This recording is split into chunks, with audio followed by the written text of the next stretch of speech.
19절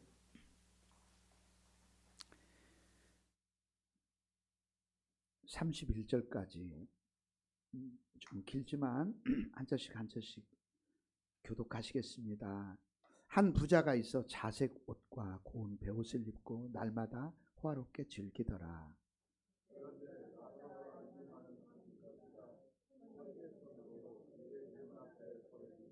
그 부자의 상에서 떨어지는 것으로 배불리려 하며 심지어 개들이 와서 그 헌대를 핥더라.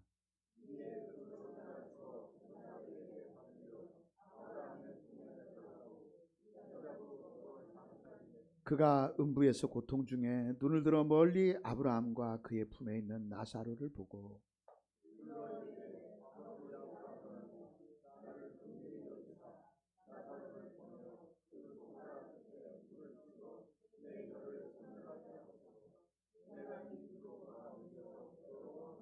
아브라함이 이르되 예 너는 살았을 때 좋은 것을 받았고 나사로는 고난을 받았으니 이것을 기억하라. 이제 그는 여기서 위로를 받고 너는 괴로움을 받느니라.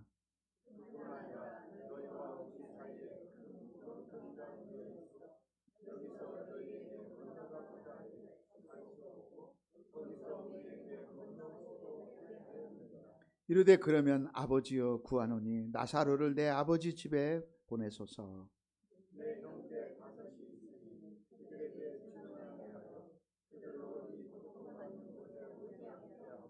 아브라함이 이르되 그들에게 모세와 선지자들이 있으니 그들에게 들을지니라.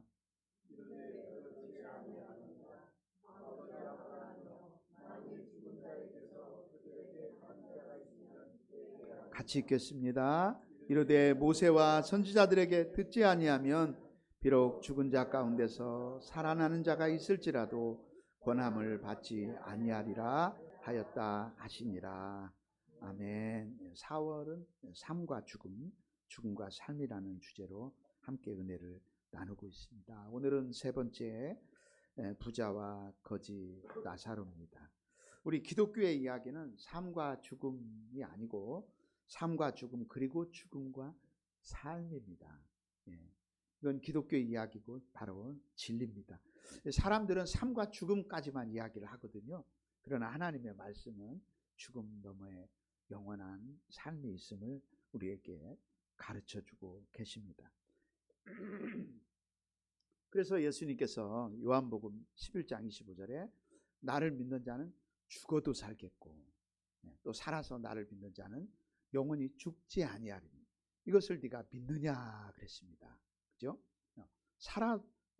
죽어도 살겠고 또 살아서 우리가 그리스도를 믿음으로 영원히 죽지 않는다. 이런 믿음, 이게 바로 부활의 신앙입니다. 우리 그리스도인들의 신앙은 부활 신앙이어야 돼요. 부활 신앙. 더 정확하게 말씀드리면 생명의 부활 신앙. 왜냐하면 요한복음 5장을 우리가 읽어보면 예수님께서 다 죽은 자들이 내 음성을 들을 때가 온다는 거예요. 창조주 우리 주님의 음성을 들을 때가 오는데 다 살아난다는 거죠. 사실은 다 살아있는 거예요. 그러나 부활할 때는 두 가지의 부활이 있어요. 하나는 생명의 부활이 있고 하나는 심판의 부활이 있다. 우리 그리스도인들의 소망은 생명의 부활입니다. 아멘이죠. 예, 우리는 그 소망을 갖고 살아가는 겁니다. 오늘 우리 예수님께서 들려주신 이 부자와 나사로의 이야기, 이 이야기를 통해서 함께 은혜를 좀 나누려고 합니다. 여러분 교회를 어느 정도 다닌 사람들은요 모두가 다 들어봤을 이런 유명한 이야기입니다. 주일학교 어린이들에게도 숱하게 선생님들이 가르칠 것 같아요. 정말 부자와 나사로의 이야기는 그야말로 삶과 죽음 그리고 죽음과 삶에 관한 이야기입니다. 오늘 예수님이 이 말씀을 들려주시는데 이렇게 시작하고 있어요. 한 부자가 있었다. 그는 자색옷과 고운 베옷을 입고 날마다 호화롭게 즐겼다. 그래 가만히 보니까 예수님이 이 사람의 이름을 밝혀주고 있지 않으세요. 이 사람 이름이 부자야. 얼마나 부자면 이름이 부자겠어요. 이 사람은 부유했기에 날마다 좋은 옷을 입고 아주 사치스럽게 살았다. 제가 우리 다른 성경 번역본은 어떻게 번역했을까? 유대인의 신약 성경을 보니까 가장 비싼 옷을 입고 이렇게 번역했다. 가장 비싼 옷을 입고 호화로운 사치 속에서 나날을 보낸 부자가 있었다. 나날이 그냥 날마다 뭐 이름이 부자니까요. 호화롭게 사치스럽게. 영어 성경에 보면 lived in luxury every day라고 나오거든요. 럭셔리하게 살았어. 우리가 좋아하는 럭셔리.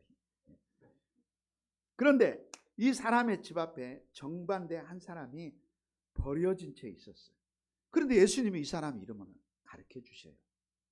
이 사람의 이름의 뜻이 뭔지 제가 설교 맨 끝날 때 가르쳐 드릴게요.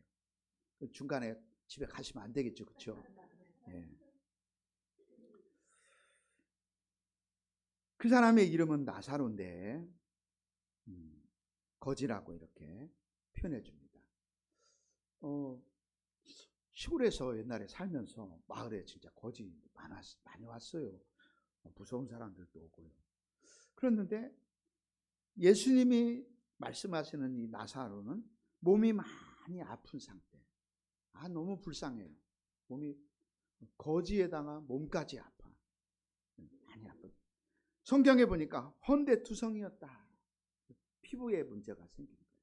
피와 고름이 많이 나는 참 너무 처참한 그런 상태입니다. 몸에 여러 곳에 종기가 나서 피와 고름이 흐르고 있지 않았을까. 우리가 욥기를 보면 욥도 그런 피부병이 오잖아요. 그래서 아프면서도 그 아프고 고통스럽지만은 막 아주 깨진 돌조각을 가지고 몸을 긁어야 되는 그런 상태. 또 한 가지 이 사람의 비참을 하나 더 본다면 아무도 그를 돌보지 않는다는 것이 예수님 말씀 속에 담겨 있어요. 버려진 채 이렇게 나옵니다. 아무도 그 사람을 안 돌보는 거예요. 아무리 가난하고 없이 살고 몸이 아픈 상태라도 참 누군가 그를 좀 돌봐주면 좋겠는데 이 사람은요 최악의 그런 상황 속에 있는 몸이 아프고 가난하고 아무도 그를 돌보지 않는 상태. 그러니까 놔두면은 어때요? 그냥 쉽게 세상을 떠날 수밖에 없는 그런 지경에 지금 이 나사로가 놓여 있다는 거예요. 그래 누군가 이 사람을 그 부잣집 대문 앞에다 갖다 놓으면 그래도 죽을 때까지 뭐라도 얻어먹지 않을까? 거기다 갖다가 사람을 버려놓은 것 같아요. 그런데 우리 예수님이 이 사람의 처지를 이야기해 주면서 참 디테일하게 예수님이 들려주셔요. 보니까 또 한 가지가 뭐냐면 개들이 와가지고 이 사람의 상처를 핥아.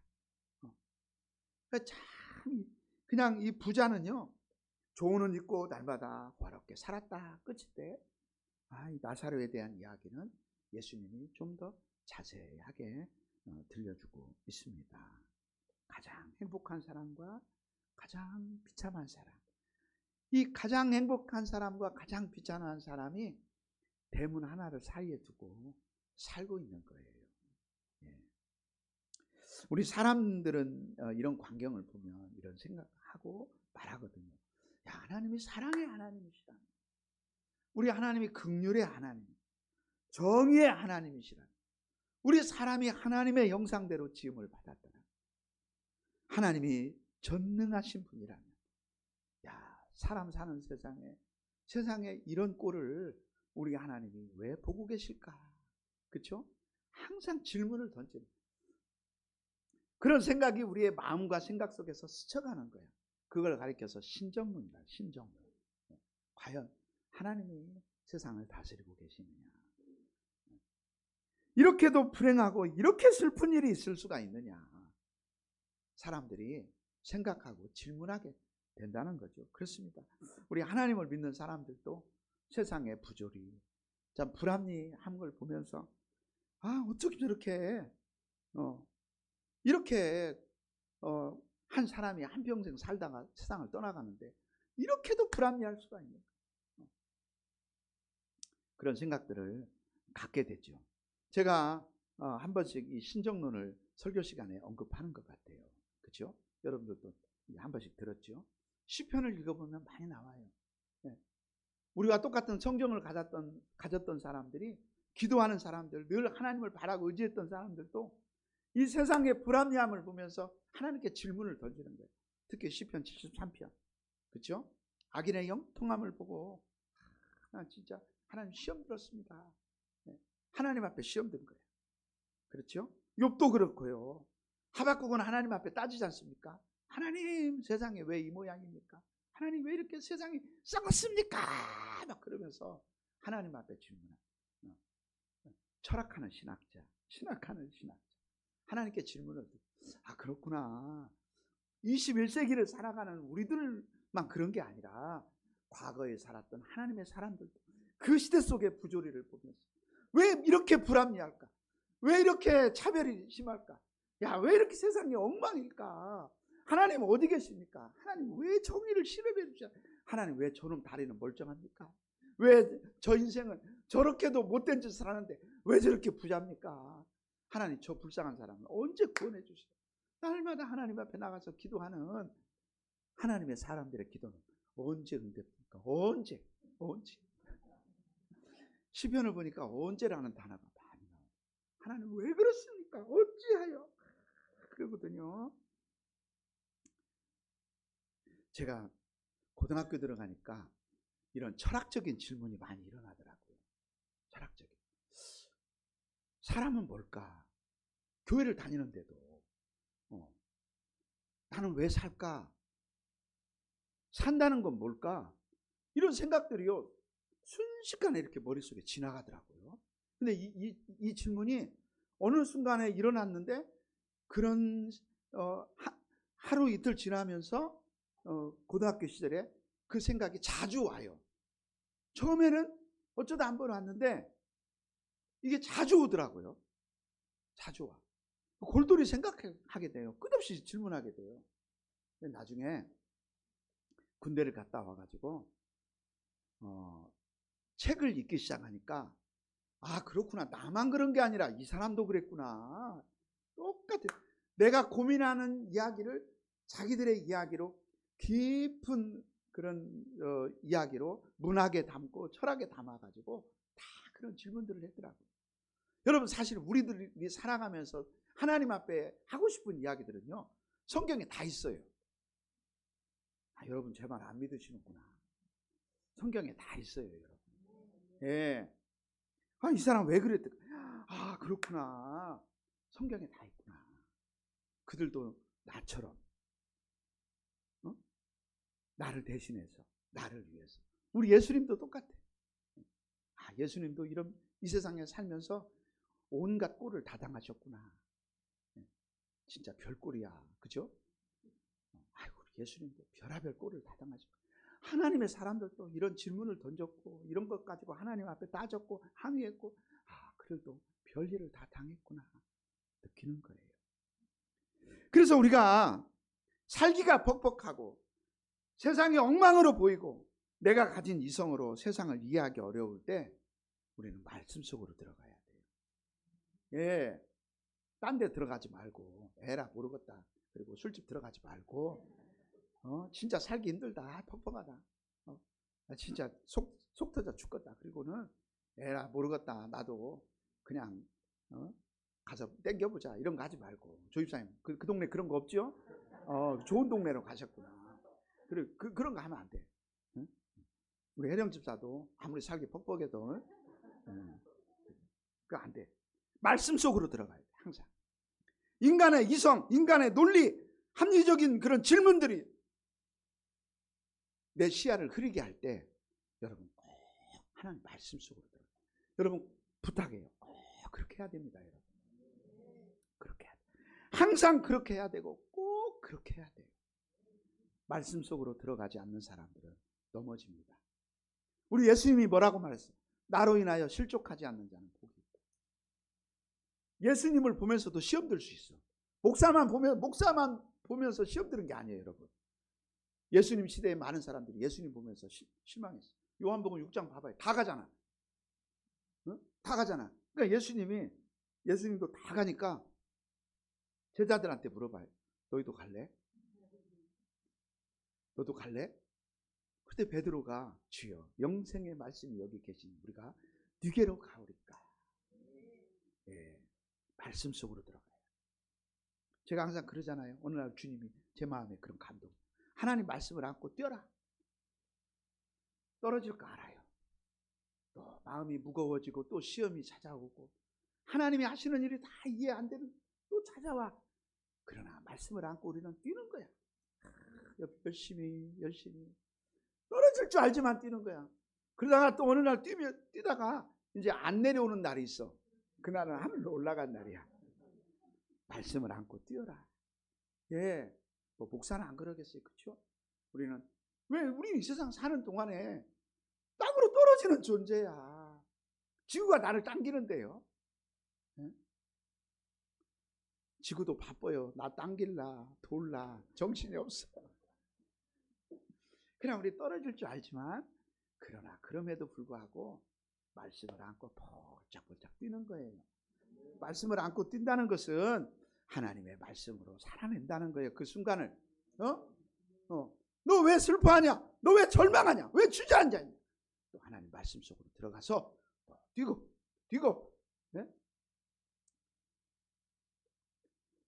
22절에 가보니까 그 거지 나사로는요, 먼저 세상을 떠났습니다. 그 몸 가지고 어떻게 오래 살고 싶지도 않았을 것 같아요. 하나님 앞에. 근데 거지 나사로만 죽었을까요? 예수님 말씀해 보니까 그 거지가 죽게 됐다고 하시고, 이어지는 말씀에 부자도 죽었대요. 다 세상을 떠나가는 거예요. 히브리서 9장 27절에 한 번 죽는 것은 사람에게 정하신 것이고 그 후에는 심판이 있다. 영원하지 않다는 거예요. 아름다운 것도 고운 것도 부유한 것도, 그렇죠? 빛나던 순간들도 다 지나가는 거예요.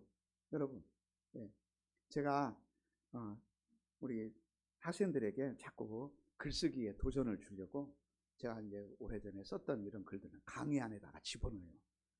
누가 볼 수도 있고 판단할 수도 있겠지만 거기다가 그 글들을 집어넣어요. 그래서 여러분들도 이렇게 글을 쓰세요. 설교만 쓰는 게 아니라 저도 이런 글들을 쓰고 삽니다. 타우마제인이라고 하는 그런 놀람이다. 평상시에 아무것도 아니었는데 뭔가를 보면서 의문을 품고 놀라는 타우마제인입니다. 거기서 이제 철학이 시작되는 거예요. 그 철학 용어를 제가 제 일상에 가져와서 어렸을 때부터 살아온 길을 쭉 돌아보면서 그 글을 써놓은 게 하나 있어요. 돌아보면 사실은 그 우리 삶의 모든 순간들이 다 감격이요. 예, 한 분만 아멘 하시네요. 목사님은 감격인가 몰라도 나는 그런 거 아닌 것 같아요. 감격이다. 진수 형제 그거 잘라요. 여러분, 우리가 살아보면요, 다 뒤돌아보면요, 매 순간이 다 감격입니다. 아멘. 예. 그래서 제가 글을 딱 쓰는데 첫 번째로 딱 떠오른 게 뭐였냐면 운동장. 운동장을 바라보면 가슴이 딱 뛰는 거야. 공 들고 공 하나만 있으면 운동장 하면 그냥 행복한 거야. 그렇죠? 예. 명절 앞두고 학교에서 일찍 끝내주면은 그 학교에서 집에까지 걸어오는데 고소한 그 냄새, 그러는 거 하나가요 떠올라. 얼마나 그 순간들이 좋던지. 우리 집에 흑백 텔레비 들여오는 날, 그 수박이 쪼개지는 소리, 이런 것들이요 다 사실은 감격이다. 전에는 몰랐어. 그런데 뒤를 돌아보니까 내가 들었던 그 하찮은 소리, 내 코에 스쳐가던 그 향기들, 내가 눈으로 본 것들, 경험했던 이런 모든 것들이 다 사실은 놀라움이다. 놀라움. 아멘입니까? 예, 하나님이 우리가 이 지상에 살아갈 때 많이 경험할 수 있는 일들, 이 지상에 사는 동안 매 순간 여러분 감사하며 사세요. 아멘. 예, 감사하며 사세요. 우리 현일철 집사님을 이렇게 만난 것도 감사해요. 아침에 보니까 옷도 너무 멋진 옷을 입고 있어요. 저 옷 달라고 하면 줄란가. 너무 멋진 옷을 딱 입고서 보니까 콜롬비아. 이름도 바꿨어요. 자기 이름을. 현은철 이름표가 써준 줄 알았더니 콜롬비아라고 써줬어요. 그래서 이름을 영어로 바꿨나. 우리가 사람을 만나는 거 있잖아요. 세상에서는 인연이라고 하잖아요. 그 얼마나 우리가 누군가를 만난다고 하는 거예요. 이게 다 감격스러운 순간이 오늘 하루 살아가는 거예요. 얼마나 교회가 많습니까? 근데 우리 필그림교회 예배당에 다 눈물을 흘리며 기도하는 우리 조장로님의 기도를 듣는 거. 이런 것들 하나하나. 우리 혜원이 뒷모습 좀 봐주세요. 뒷모습만 봐도 얼마나 예뻐. 우리는 이러한 이 지상에서 사는 동안에 경험할 수 있는 이런 것들을 다 하찮게 여기는 거야. 우리 하나님은 우리에게 이런 것들을 하찮게 여기지 말고 고귀하게 여기고 감사하고 사랑하고. 예, 이소수 권사님 그렇죠? 다 죽어서 떠나간다. 순간 지난 날을 돌아보세요. 얼마나 우리가 살아온 세월이 바쁘고, 그렇죠? 예, 우리 순종 권사님 아마 지금 제가 이야기하는 거 잘 안 들리실 거예요. 일순간에 지나갑니다. 일순간에. 그런데 거지도 죽고 부자도 죽었는데 그 다음에 우리 예수님이 놀라운 이야기를 해주시는 거예요. 그 앞에는 계속 거지의 비참을 이야기해 줬는데 이 비참이 영광으로 바뀐 이야기를 해줘요. 그 이야기를 우리에게 들려주고 싶으신 거예요. 예수님. 거지의 육신의 생명이 끊어졌을 때 그에게 천사들이 왔대요. 또 아멘 안 하시네. 진수 형제 그것도 잘라. 여러분 그 거지가요 죽어서 생명이 끊어졌는데요 세상에 천사들이 왔다는 거야. 천사들이 왔다. 저는 가끔 후회가 되더라고요. 저희 아버지가 하늘나라 가실 때 아침부터 그렇게 주일 아침인데 그렇게 피를 막 토하셨어요. 그래서 내가 한번 여쭤볼 건데 울기만 했어. 너무 슬퍼가지고 계속 막 각혈을 하시니까요 이 깍두시를요 2통을 썼어요. 진짜. 제가 이제 겨울방학을 해가지고 시골에 내려가 있었거든요. 그래서 그 고통당하시는 모습들을 옆에서 봐가지고 더 슬펐는지 몰라요. 그런데 너무 슬퍼만 하지 말고 아버지가 그러십니다. 울지 말고 찬송 불러라. 시계를 물어보고 그냥 아버지 천사들이 아버지 모시러 온대요. 이런 거라도 좀 물어봤으면 얼마나 좋아. 앉아서 슬퍼서 울기만 후회가 돼요. 중간중간 시간을 물어보고 좀 남았다. 거의 다 됐다. 얼마나 신기합니까? 뭔가가 느껴지는가 봐. 뭔가 보여지는가 봐. 그러니까는 시간이 남았다고 그러고 울지 마라 그러고 찬송 부르라 그러고 나는 나는 천국 가는 이런 생각 안 들고 그냥 슬프기만 해. 예, 고생하신 아버지 생각하니까 그때 이제 만 26살 때였는데 이 거지가 죽었을 때 천사들이 왔다는 거예요. 22절에 그 거지가 죽어 천사들에게 받들렸다. 천사들에게 받들려서 아브라함 품에 들어갔다는 거예요. 제가 그 옆에는 제 성경 옆에는 NIV 성경이 있거든요. 영어 성경에 보니까는요 에이브라함 사이드라고 썼어요. 옆에 아브라함 곁에 이렇게 나와요. 근데 우리 성경이 품이라는 단어가 너무 좋은 거야. 나는 품. 얼마나 좋아요. 이 품이라는 단어. 이 품이라는 단어는요 정서적인 거거든. 그냥 뭐 옆에 있어 안에 뭐 어디 앞에 있다 이런 것보다 품이라고 하는 단어는 우리에게 포근함을 느껴줘요. 평화, 안정감, 그렇죠? 애기들이 잠자고 있는 모습. 도윤이가 그렇게 시끄러운 예식장 그 식당인데도요. 와 얼마나 평안하게 사는지. 이 반쯤 벌리고요. 세상 평안하게. 우리 한글에 이 품이라는 단어가 너무 멋지지 않아요? 품. 내가 이 설교 준비하면서 품을 이렇게 생각해요. 품. 와, 참 멋지다. 거지는 장례조차 치르지 못한 것 같아요. 그냥 거지는 죽었고 이렇게 나오거든요. 그런데 부자는 죽어 장사되었고 이렇게 나와. 예수님이 이 단어 하나하나, 문장 하나하나를 가만히 보면요. 이 거지는요. 장례 그냥 죽었고 이렇게 끝났어. 그러나 부자는 죽어서 장사되었다. 그러니까 사람들이 다 장례를 치렀겠죠. 이름이 부자니까 뭐 장례식도 귀찮게 치렀지. 그러나 이 거지가 하는 말이죠. 장례도 제대로 치르지 못했다고 하는 것은 그의 죽은 몸조차 존중받지 못했다는 거예요. 지금도 제가 기억나는 게 서울에 있을 때 제가 전도사로 있었는데요. 가장 참 쓸쓸한 장례식 하는 동안에 조문객이 단 한 명도 안 왔어요. 그 추운 겨울이었거든요. 그런데 조문객이 없어서 그런지 땅이 안 파지는 거야. 그래가지고는 관을 묻는데요. 이 관이 안 들어가니까 이거 묻는 사람이 올라가가지고요. 관을 쾅 밟는 거야. 내가 깜짝 놀랐어. 나 세상에. 아니 올라가가지고 관에 올라가가지고 관을 쾅 그렇게 밟는 그 집도 너무 가난한 집이었는데 세상에 가난한 집이라고 조문객도 없다고 저렇게 장례식을 치르나. 그 기억에 남아요. 하여튼 여러분 부자로 사시길 축복합니다. 이 얼마나 이 세상이 이래요. 나사로가 죽으니까 그의 죽은 육신조차도 존중받지 못하는 거예요. 그런데 그가 육신을 벗어날 때 혼자가 아니었다는 거예요. 보이지 않는 세계에서 하나님의 위로가. 그는 평생 이 세상에서는 슬펐고 고달팠고 비참했지만 그가 육신을 떠나는 순간 놀라운 천사들이 왔고요. 천사들이 그를 받들었어요. 천사들은 그를 아브라함 품으로 인도했어요. 이 품이라고, 아브라함의 품이라는 건 많은 의미를 담고 있거든요. 여러분 구약 성경에서 이 아브라함이라는 이름이요 200번이 넘게 나와요.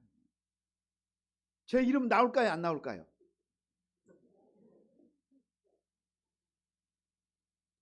고동철은 안 나오는데 동철은 나와요.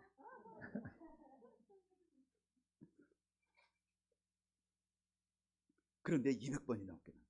신약에서도 70여 번 정도가 아브라함의 이름이 언급되고 있어요. 구약 성경에 있으면서 신약 성경에서 이름이 가장 많이 나오는 사람 세 사람이 있는데 누굴 것 같아요? 한 사람이라도 한번 맞춰보세요. 여기 아브라함 빼고 누구 이름이 많이 나올까요? 네? 야곱? 아니요. 다윗. 또 한 사람? 모세. 예, 아브라함과 다윗과 이 모세의 이름은요 신약 성경 구약의 인물 중에서 가장 신약에서 빈번히 언급되고 있다는 거예요. 왜 신약에서 이들의 이름이 이렇게도 많이 나올까요? 중요한 거죠. 그들은 하나님의 구속의 역사에서 중요한 위치를 차지하고 있습니다. 특별히 야고보서 2장 23절을 보면 아브라함은 하나님의 벗이다 이렇게 표현돼요. 아브라함과 모세와 다윗의 공통점은 뭐냐? 하나님과의 친밀함입니다. 그들이 막 어마어마한 일을 해서가 아니라 그들은 하나님하고 친근함을 가지고 있었다는 거예요. 우리 대부분의 사람들이 이 세상에서 그가 무슨 일을 했냐, 얼마큼 했냐. 그런데 하나님이 중요하게 여기는 뭐냐? 그는 어떠한 사람이었냐? 사람. 예. 사람. 여러분 여기 오른손 다 있죠? 예, 집에다 놓고 온 사람은 나 할 수 없고요. 이렇게 가슴에 손 얹어봐요. 자, 하나님이 기뻐하는 사람. 우리는 이 세상의 개념은 뭐냐면 하나님 앞에서 어떤 사람이냐가 중요한 것이 아니라 그 사람은 얼마나 막 배웠냐, 가졌냐, 얼마나 많은 사람들을 이끄냐, 뭐 집을 얼마큼 크게 졌냐, 교회를. 저는 교회가 아담해가지고 아무도 안 알아줘요. 그런데 아브라함과 모세와 다윗은요, 그들은 다 하나님과의 친밀함을 누렸다는 거예요.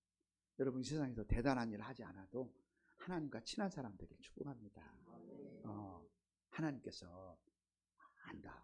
옛날에 우리나라 난리 났잖아요. 예?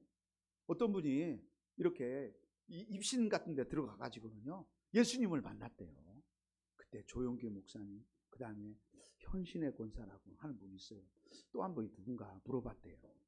예? 그때 예수님이 나 몰라 그랬대요. 예수님이. 그리고 어떤 사람은요 조금 알아. 그래갖고 이분이 다 찾아간 거 아니야. 예? 그런데 그 능력 있는 현신의 권사님 기도를 많이 하고 능력을 받았어요. 얼마나 그분의 능력이 났다는. 목사님도 아니에요. 권사인데 막 사람들을 손을 잡아서 막 일으키고 엄청난 기적이에요. 근데 가가지고 예수님이 모르신다 그러는데요. 그 말에 충격을 받았어요. 그분이요, 얼마를 내나 깨요. 얼마를 내나 깨요. 50억. 내가 그럴 줄 알았어. 한 사람도 안 놀랄 줄 알았어. 50억 갖고 50억 갖고 안 놀래는 우리 필그림 교회 식구들. 훌륭해. 지금도 50억이라면 어마어마한, 지금으로부터 한, 그렇죠? 한 40년 전 생각해 봐요. 기가 막혀서. 그래요. 맞습니다. 이 세상에서 무슨 일을 얼마나, 중요한 건 뭐냐면 예수님이 나를 알아주는 거야. 희자? 아이고 내가 알지. 우리 희자 사랑하지. 이래 나와야 돼. 양명이, 그럼 내가 양명이를 알다 말다. 이렇게 나오는데, 주님 저를 아십니까? 모른다. 큰일 나죠. 우리 목회자들이 이 세상에서 목사라고 칭송을 받다가 천국 간대. 예수님 천국 갔는데, 아니 천국 가지도 못하죠. 우리 주님이 모른다고 한다면 끝난 거예요. 기회가 없어. 그러나 이 아브라함과 모세와 다윗은 하나님과의 친밀함을 가지고, 하나님께서 아브라함에게는요, 다른 그 어떤 사람에게도 그런 시험을 준 적이 없어. 딱 한 사람, 아브라함에게. 너 네 아들을 나한테 바쳐라 그랬어요. 아들을 바쳐라. 100세 낳은 아들을요 바치래요. 오늘 우리가 하나님이 우리 아들을 바치라고 하십니다. 뒤에 종으로 바치라고 한다. 저는 할렐루야 막 춤을 추죠 아주. 근데 그렇게 바치는 거 말고 배를 갈르라는 거예요. 번제로 드리라는 거예요. 왜 하나님이 아브라함에게 그런 명령을 내리셨을까? 아브라함이니까.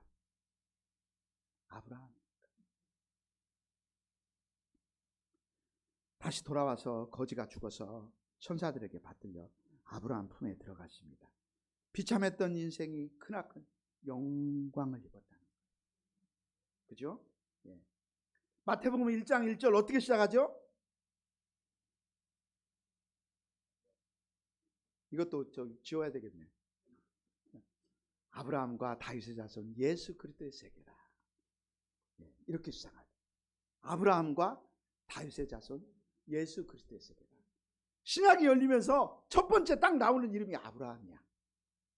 자, 우리 예수님이 이 세상에 오셔. 예수님은 하늘에서 직접 내려오실 수도 있어. 그런데 아브라함이라고 하는, 그리고 다윗의 자손이라고 하는 그 사다리를 통해서, 징검다리를 통해서 예수님이 한 걸음 얼마나 영광스러운, 그렇죠? 영광스러운. 아브라함은 누구입니까? 믿음의 조상입니다. 하나님께서 그를 선택하셨어요.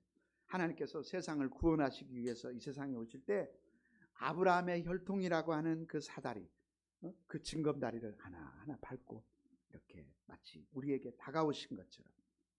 그래서 아브라함은요, 장차 오실 그 메시아를 바라봤어. 요한복음 8장에 예수님의 말씀을 이해하지 못하고 사람들이 예수님을 죽이려고 해요. 너희 조상 아브라함은 나의 때 볼 것을 보고 기뻐하였느니라. 아브라함은 수천 년 전의 사람인데 그는 멀리 누구를 봤냐? 먼저는 육신의 아들 이삭을 바라봤지만 더 멀리 이 땅에 우리를 구원하러 오실 하나님의 아들 예수 그리스도를 그는 바라봤다는 거예요. 이게 진정한 신앙이야. 아멘. 종말론적 신앙, 궁극적인 끝을 바라보며 살아가는 거예요. 하나님의 나라를 바라보고 그리스도를 바라보는 것. 예, 그게 우리의 신앙의 실체가 돼야 돼요. 그래서 진정한 아브라함의 자손은 하나님을 경외하며 예수 그리스도를 영접하는 자들이다. 바로 그분의 품에 앉았다는 거예요. 구원의 품. 얼마나 좋아요. 여러분, 우리도 불러봅시다. 주의 친절한 팔에 안기세. 짠.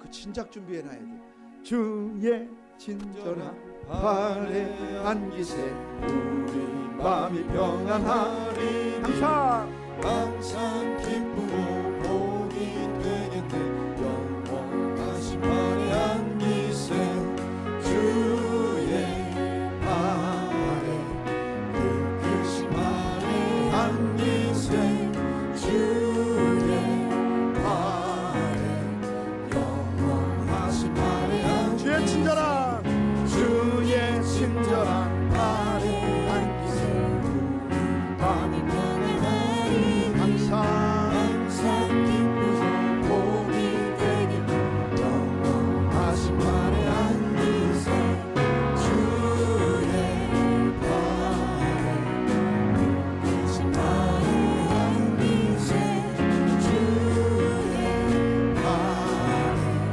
영원하신 발에 날이 갈수록 주의 사랑 투명하게 비치고 전성간 깊편히 가리는 영원하신 발에 안기세 주의 품에 그 크신 품에 안기세 주의 품에 영원하신 품에 안기세 주의 보좌로 나갈 때 기쁜 찬미 소리 외치고 걱과 두려움 없어지니 영원하신 발에 안기세 주의 품에 그 크신 품에 안기세 주의 품에 영원하신 품에 안기세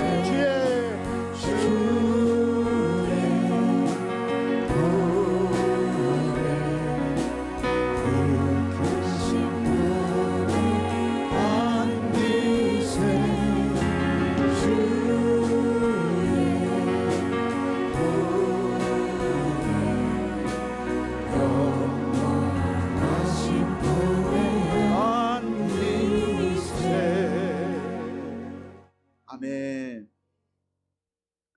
찬송가 369장도 보면요 그 3절에 이런 가사가 나와요. 세상 친구 멸시하고 너를 조롱하여도 예수 품에 안겨서 참된 위로 받겠네. 그것도 불러볼까요? 죄짐 맡은 우리 구주 어찌 좋은 친구인지 걱정 근심 무거운지 주니 주께 맡기세. 여러분 1절 있잖아요. 우리 오른손을 가슴에 얹고 내 짐 맡은 우리 구주. 여러분 마음에 무거운 짐 있으면 시간 내려놓고 가기 바랍니다. 내 짐 맡은 우리 구주 어찌 좋은 친구인지 걱정 근심 무거운 하나님 내 죄의 짐뿐만 아니라 내 인생의 짐을 맡아주신 우리 예수님 계셨습니다. 감사합니다. 오늘도 하나님이여 내가 마음에 짊어진 내 짐을 주님 앞에 내려놓습니다. 오늘 받지 못하네 사람들이 어찌하여 나를 주를 모를까 시험 걱정 모든 괴로움 없는 사람들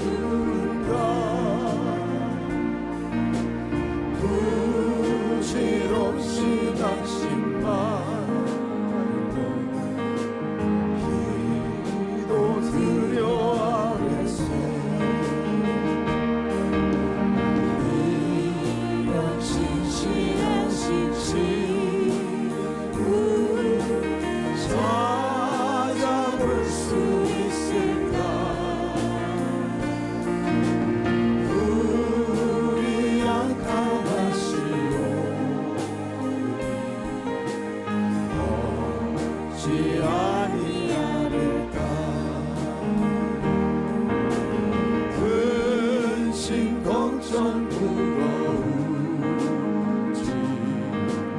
아니 진짜 누군가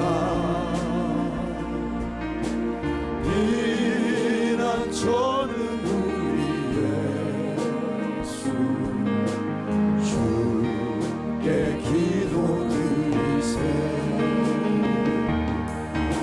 세상 친구 멸시하고 나를 조롱하여도 예수 품에 안기어서 참된 위로만 세상 친구 멸시하고 나를 조롱하여 세상 친구 멸시하고 나를 조롱하여도 예수 품에 안기어서 참된 위로 받겠네. 아멘. 거지 나사로 가장 낮고 천한 자리, 고통과 슬픔의 자리, 비참과 절망의 자리를 떠나서 그는 아브라함 품으로 들어갔어요. 참. 천국이 없다면 얼마나 우리 인생이 비참한가요, 그렇죠?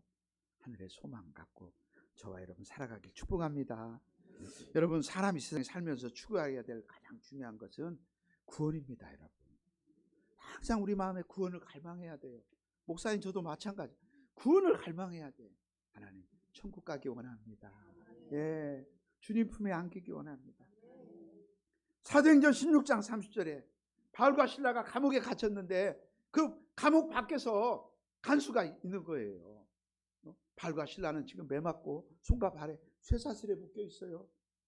그런데 바울과 실라는 거기서도 찬송하고 기도합니다. 여러분, 마음이 슬플 때 찬송하고 또 괴로울 때 부르짖어서 기도하고, 항상 우리 하나님이 여러분과 함께 하십니다. 어느 순간 막 이거 풀어진다고요. 예, 절망스러운 일들이 이제 길을 찾게 되고요. 또 도울 사람이 오고요. 다 길이 납니다, 여러분. 예. 그럴 때 이 사도행전 16장 30절에 이 간수가 바울과 실라의 찬송과 기도 소리를 듣더니 어느 순간 하나님의 구원의 역사가 일어나는 것도, 나도 구원받아야 되겠다. 그 앞에 나갑니다. 선생들이요, 내가 어떻게 해야 구원을 받으리까? 선생들, 내가 어떻게 하면 구원을 받으리까? 답이 뭐가 있겠어요? 오직 예수밖에 없지. 주 예수를 믿으라. 그리하면 너와 네 집이 구원을 얻으리라. 네, 구원을 얻으리라. 우리 예수님을 통해서 우리가 구원을 얻었습니다. 이 간수가 자기가 구원받은 것이 너무너무 감격스럽고 기뻐가지고 한밤중에 죄수를 데리고 자기 집에 갔어요. 이 사람 죽으려고 환장한 거예요. 네? 한밤중에 이게 제정신이 아닌 거죠. 아니, 죄수들을 데리고 자기 집에 갔고 잠자고 있는 사람들 다 깨워가지고 이제 다 일어나 지금 잠잘 때냐, 다 일어나. 하나님 앞에 예배드리자. 베드로가 구원의 복음을 전했더니 사람들이 성령님이 역사하니까 다 믿어지는 거예요. 이게 복음이 믿어진다는 건요, 이거 내 정신으로 안 믿어지는 거야. 예? 내 정신으로 우리가 어떻게 예수를 믿어요? 내 정신이 나가고 이제는 내가 없고 오직 예수님만. 그죠? 예. 내가 조집사님 그 설교 이거 원고 보여주지도 않았는데 어쩜 오늘 찬양마다 다 얼마나 은혜로운지요. 예. 그래가지고 사람들이 다 예수님을 영접하고 세례받고 구원받았습니다. 구원받은 증거가 34절에 나오는데 뭐냐? 그와 온 집이 하나님을 믿음으로 크게 기뻐하니라. 예. 여러분, 이 은혜는 우리가 은혜를 받고 우리 문제 해결은요, 먼저 내 마음에 기쁨이 먼저 오는 거예요. 아멘이죠? 예, 기쁨. 예배 드리고 났더니 기뻐.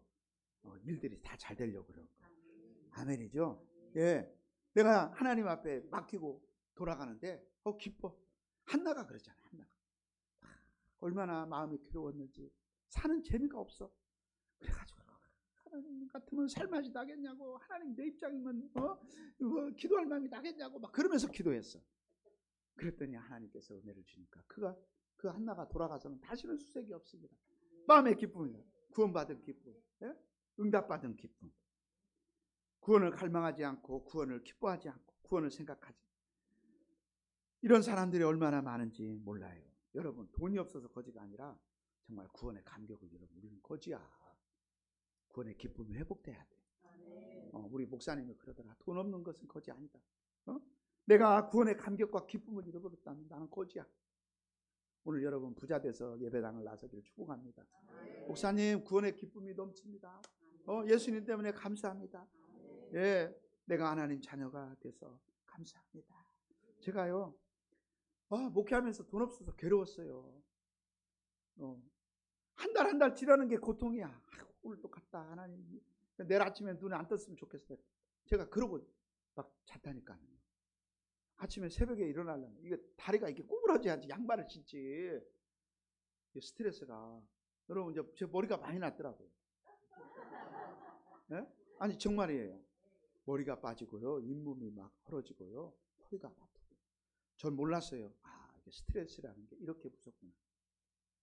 내가 왜 스트레스를 받을까? 믿음이 없으니까 스트레스를 받지. 그렇죠? 그런데 어느 날 제가 그랬잖아요. 수요 예배 드리는 거예요. 수요 예배. 지금처럼 우리도 수요 예배 드리고 나면 마지막 찬송하고 주님 부르면서 불 끄고 기도 음악 틀어주고 그러잖아요. 막 했어요. 근데 여기 딱 이 자리에 수도 없이 여러분 많이 들었죠. 자꾸 들어야 돼요, 여러분. 제 간증을 들어야 돼. 근데 불 껐으니까 예배당 깜깜해요. 제가 마이크를 잡고 기도하다가 우리 식구들이 열심히 기도하니까 마이크를 강대상, 아래 강대상에다 놓고 우리 은비하는 그 옆에 딱 들어가서 앉는 순간 음악 소리가 큽니다. 사람들이 막 주여 주여 기도합니다. 근데 하나님의 음성이 들려올 때 세상에 아무 소리도 안 들려요. 이 스피커 그렇게 음악 소리가 크게 들리고 사람들이 주여 부르면서 막 광원으로 기도하고 기도하는데요, 내 귀에 아무 소리도 안 들리고 하나님의 음성만 선명하게 딱 들립니다. 이러기 귀하냐, 하나님 말씀이 귀하냐. 이 음성이 들려오는 거야. 주님, 하나님의 말씀이 귀합니다. 두 번째 음성이 확 들려오는 거예요. 100억이 귀하냐, 하나님 말씀이 귀하냐. 주님, 하나님 말씀도 귀하지만 100억이 이렇게 하지 않고 하나님 말씀이 귀합니다. 깜깜한 예배당에 제가 눈을 감고 있는데요, 제 앞에 누르는 황금 덩어리가 보여요. 눈을 감고 있는데 황금 덩어리가 보여요. 오른손에 성경책이 올려있어요. 너무 신기하죠.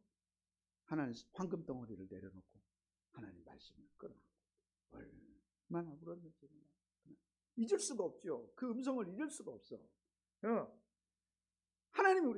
하나님 이번 달에도 이래야 지나가는데요, 이건 오늘 이게 필요한데요, 날마다 이놈의 돈. 하늘나라는 얼마나 좋을까요?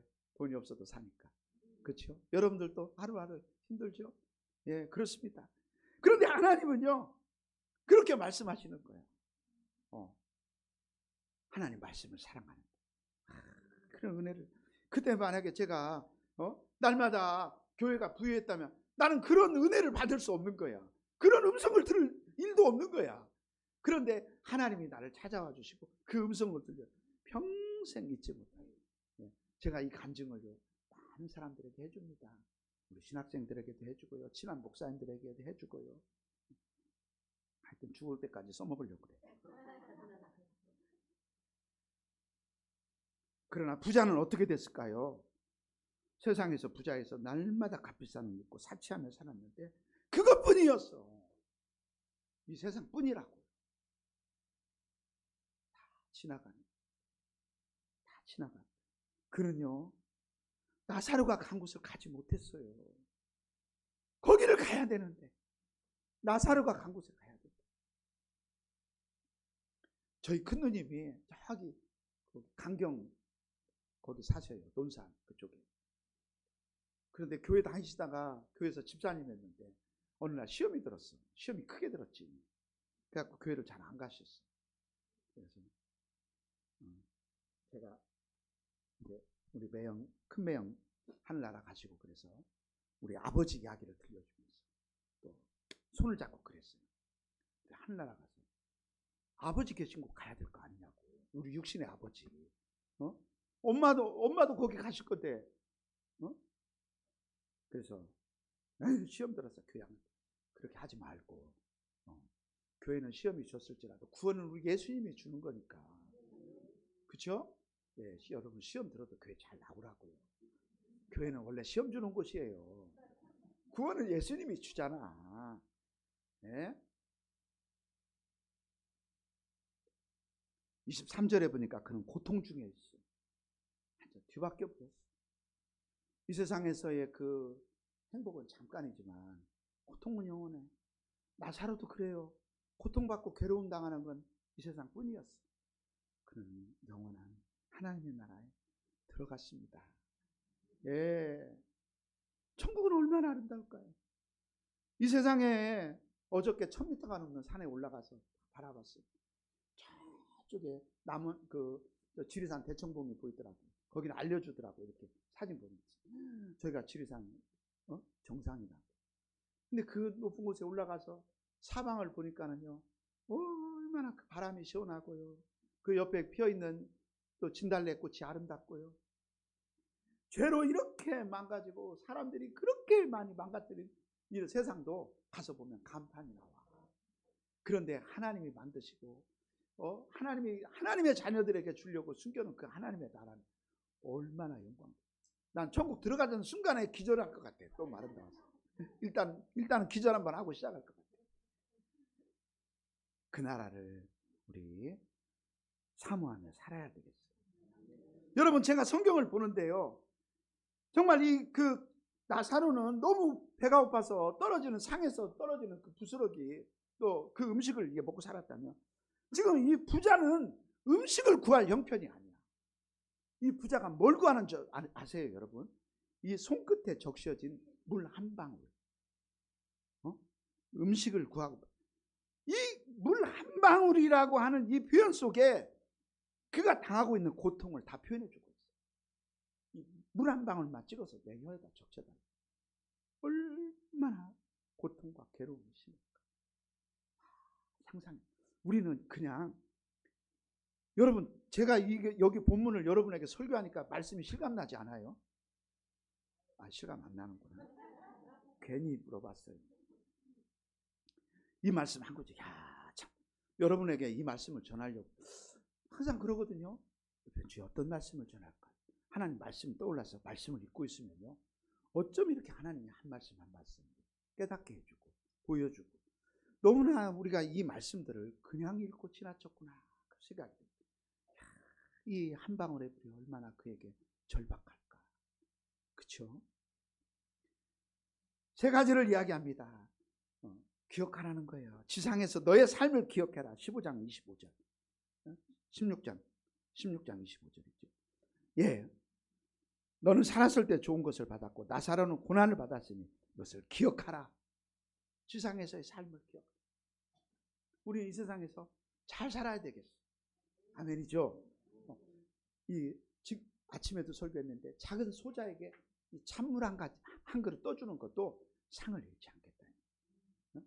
이 찬물 한 그릇 떠주는 것도 상을 안 잊으면 커피를 타주면 그 상을 하나님이 이기시키는 거야. 잊지 않는다. 잊지 않는다. 선한 일 하라는 거예요. 남에게 좋은 일 많이 하라는 거예요. 예, 친절한 말. 제가 어제 시간 많이 갔는데 이야기 좀 해야 되겠네요. 어제 깜짝 놀랐어요. MT를 가다가 아침에 이야기했는데 우리 학생 하나가요, 지리산 휴게소에 화장실에 들어갔다가, 여자 화장실 들어갔다가 휴대폰을 놓고 나온 거예요. 5분도 안 됐는데, 어머 어떡해요, 나 화장실에다가 폰을 놓고 왔어요. 우리 교수님이 폰 번호 알아갖고 전화를 합니다. 뒤에 저는 운전수 바로 뒤에 앉아서 전화하는 소리를 듣죠. 그래 어느 분이 전화를 받아주는 거예요. 그래서 아이고 고맙다고, 받아주니 얼마나 고마워요. 휴대폰 받은 사람이 애타겠다, 받아준 거야. 아이고 그걸 놓고 왔네요. 거기다 좀 맡겨주시겠습니까? 그랬더니 그렇게 하겠다고 그런 거예요. 근데 좀 있다가 연락이 와요. 깜짝 놀랐어요. 내가 정말 우리가 너무 좋은 땅에 살고 있구나. 그 휴대폰을 건너편 휴게소에다 갖다 놓을 테니까 돌아가는 길에 찾아가는 거예요. 이게 대한민국이다. 감탄을 했어요. 감탄. 그래서 왜냐하면 우리가 그 전화를 끊고 나서 그러면 이따가 어떻게 하지? 어떻게 그러면 시간이 다 짜져 있으니까 그리고 가려면 그 휴게소를 들려야 되는데 건너편 휴게소에다 갖다 놓을 테니까 돌아가는 길에 찾아가세요. 아무도 안 놀래시고. 아니 세상에 어떻게 이렇게 이 사람들이 이렇게 그 친절할까? 그 얘기를 우리가 한 게 아니야. 건너편에 어디다가 맡겨놓을 테니까 돌아가는 길에 찾아가. 작은 것이지만 선을 행하라. 기억하라는 거예요. 우리 주님은 우리의 이 세상에서의 죄와 허물을 십자가 보혈로 덮어주시고 내가 주님을 위해서 행한 것, 내가 주님을 사랑하기 때문에 남에게 한 모든 것들을 다 기억해 주신다. 아멘입니까? 우리 현일철 집사님도 착한 일 많이 하고 사시고. 아멘? 네, 맞아요. 두 번째로는요, 시간이 없으니까 지나가야 되겠어요. 상황을 바꿀 수 없다는 거예요. 바꿀 수 없어요. 우리와 너 사이에는 26절에 큰 구렁텅이가 있다. 구렁텅이가. 옛날에 어느 목사님이 성경을 잘 못 읽어가지고 구렁이가 있다고 그러니까. 너와 나 사이에는 그 구렁이가 있어서 아니 구렁이 아니에요. 구렁텅이가 있는 거야. 간격이 있다는 거예요. 바꿀 수 없어. 여러분 죽은 사람들은요 산 사람을 위해서 아무것도 해줄 수 없어요. 이걸 해줄 수 있다고 가르치는 건 그건 사기꾼들이에요. 옛날에 중세 때 헌금을 걷기 위해서 여러분들의 부모와 할머니 할아버지를 위해서 헌금 많이 하면 연옥에 있는 당신의 부모가 천국으로 옮겨지더라고. 그렇게 가르쳤어요. 다 거짓말이야. 그래서 루터가 이 면죄부를 파는 걸 보고 성경을 읽다가 깨달아서 그 비텐버리에다 95개 조항을 건 거예요. 그 내용들 거의가 다 그때 시대의 그런 모습들을 보여주고 있어요. 95개 조항을 실제로 읽어보면 아니에요. 뭐 무덤을 물론 좋은 마음으로 그 선대하는 것은 좋은 일이에요. 그러나 성경이 우리에게 가르쳐주는 것은 산 사람은 죽은 사람을 위해서 아무것도 해줄 수 없고 죽은 사람은 우리를 위해서 아무것도 해줄 수 없어요. 기회가 없다는 거예요. 상황을 바꿀 수가 없다는 거예요. 무당들이 막 몇 자리가 안 좋아. 거짓말이에요. 우리 동네에는요 아주 실력 있는 무당이 있어요. 여기서 난약국을 돌아가면 제가 항상 거기를 걸을 때마다 보는 거예요. 영으로 봅니다. 속지 마세요. 그래서 오늘이라는 지금 이 기회를 놓치면 안 돼. 지금이라는 기회를 놓치면 지금 사랑해. 지금 고맙다고 하고 지금 미안하다고 하고 지금 내가 베풀어. 그 순간은 오지 않을 거예요. 하나님이 우리에게 주신 한정된 시간. 자녀를 사랑하고 부모님을 사랑하고 이웃을 사랑하고 그 하나하나를 하나님은 다 기억하고 있어요. 좋은 말 해주고 살아야 되겠다. 위로해주고 살아야 되겠다. 허물은 덮어줘야 되겠다. 그렇죠? 돌아와요. 돌아옵니다. 내가 누군가를 위해서 기도하고 내가 누구를 축복해 준 거 꼭 내게 상급이 돌아옵니다. 여러분 좋은 것이 돌아와요. 마지막 세 번째 그만해야 되겠어요. 여러분 하나님의 시간표는 죽음이 끝이 아니라 새로운 시작이에요. 우리가 영광의 아침을 맞이해야 되겠습니다. 그렇죠? 마귀들은 사람들을 속여요. 창조주는 없다. 천국과 지옥은 없다. 삶이 있고 죽음이 있을 뿐이다. 이렇게 가르치는 거예요.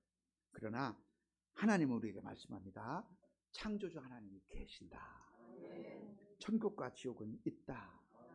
삶이 있고 죽음이 있고 죽음 없는 삶이 있다. 여러분 이렇게 가르치고 계세요. 나사로의 이름은 뜻은 뭐냐? 나사로 때는 설교 끝날 때 알려준다겠죠? 설교 끝납니다. 하나님이 도우신다. 하나님이 도우시는 거예요. 아무리 비참한 삶에도 하나님이 도우시면 나사라가 되는 거야. 이름이 좋잖아요. 나사라. 다 자리에서 일어나셔서 우리 찬송하고 기도하고